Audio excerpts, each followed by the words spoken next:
JPS Rathore Dilip দা আমার সঙ্গ দিয়েছে। আমি আমার নেতৃত্বের প্রতি কৃতজ্ঞ যে তারা আমার উপর আস্থা, বিশ্বাস, ভরসা অটুট রেখেছে। আমার বাকি কাজ জনগণকে সাথে নিয়ে সব জায়গায় পদ্মফুল ফোটানো, সেটা আমি করার চেষ্টা করব। ও আমার বিশ্বাস, আমি 21-এর নমিনেশনের র্যালিও দেখেছি। ধর্মেন্দ্রজি বলছিলেন যে ইসবার তো 3 গুনা হুয়া। আর জোশ মানে লোক চাইছে এক্ষুনি গিয়ে ইভিএম এ টিপে দিতে, কালকে ভোটটা হয়। লোক আর এক মুহূর্ত এই অপশাসন, কুশাসন, জঙ্গল রাজ রাখতে চাইছে না। বাকিটা বৃক্ষতমিকে হলে না পরিচয়। নন্দীগ্রামে আমি আপনাকে বলবো 21-এ কিছুটা ভোটের পাটিগণিতের হিসাবে টাপ ছিল, কারণ তখন নন্দীগ্রামে 64,000 মুসলিম ভোট ছিল। আর মমতা ব্যানার্জি মুসলিমদেরকে ভুল বুঝিয়েছিলেন, সিএ কে এনআরসি বলেছিলেন।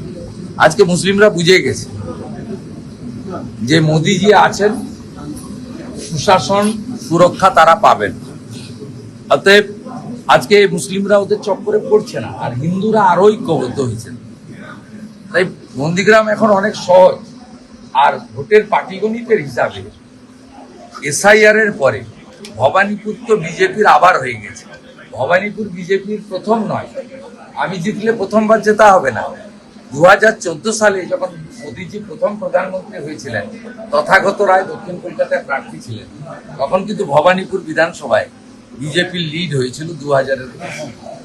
অর্থাৎ ভবানীপুর বিজেপি চুরি, চাপারি, ছাপ্পা, অবৈধ অনুপ্রবেশকারী, মৃত ফেক ভোটার দিয়ে মমতা ব্যানার্জি ভোটে জিততেন, যেটা এসআইআর এর পরে সম্ভব নয়। আর মোদিজি ওখানে আমাকে দাঁড় করিয়েছেন, নিতিন নবীনজি দাঁড় করিয়েছেন গুন্ডামি রোখার জন্য। 23 তারিখ পর্যন্ত নন্দীগ্রামে থাকবো, রাজ্যেও থাকবো। 24 তারিখ সকাল থেকে ভবানীপুরে থাকবো। 29 তারিখে মমতা ব্যানার্জিকে হারানোর কাজ শেষ করে তারপরে স্ট্রং রুম সিল করে ভবানীপুর ছাড়বো। 4 তারিখে দেখা হবে। আমার প্রস্তাবক হিসেবে আমাদের ঋষিবাবু সহধর্মিনী দিদি এটা নিয়ে 5 বার, 9, 14, 16, 21, 26। শুধু তাই নয়, আমরা ভগবান বলে মানি যারা তফসিলি জাতি। আমার নমিনেশনের সেটে প্রত্যেকবার একজন তফসিলি জাতি থাকে। এবারেও আমাদের নন্দীগ্রাম 1-এর কৃষি কর্মাধ্যক্ষ সাহেব দাস আছে। তো আমি কৃতজ্ঞ শিডিউল কাস্টদের কাছে। 2021-এ আমি নরেন্দ্রজি জানেন আমি জিততে পারতাম না। 53টা মুসলিম বুথে আমাকে 500 করে মাইনাস দিয়েছে, আর 65টা এসসি বুথে আমাকে 500 করে প্লাস দিয়েছে। ওদেরকে আমি ভগবান মানি। আমি সব সভাতে ওদের প্রণাম করি। বিজেপির মানেই পশ্চিমবাংলার রিপোর্টাররা জানে না।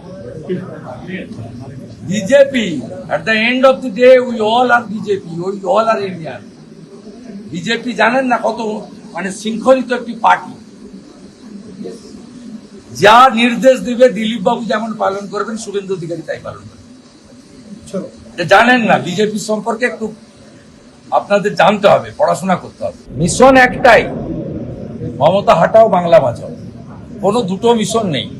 মোদিজির হাতে বাংলা তুলে দিতে হবে। ডক্টর শ্যামাপ্রসাদ মুখার্জি বাঙালি হিন্দু হোমল্যান্ড দিয়ে গেছিলেন, মমতা ব্যানার্জি জামাতিকরণ করছেন। বাংলাকে বাঁচাতে হবে।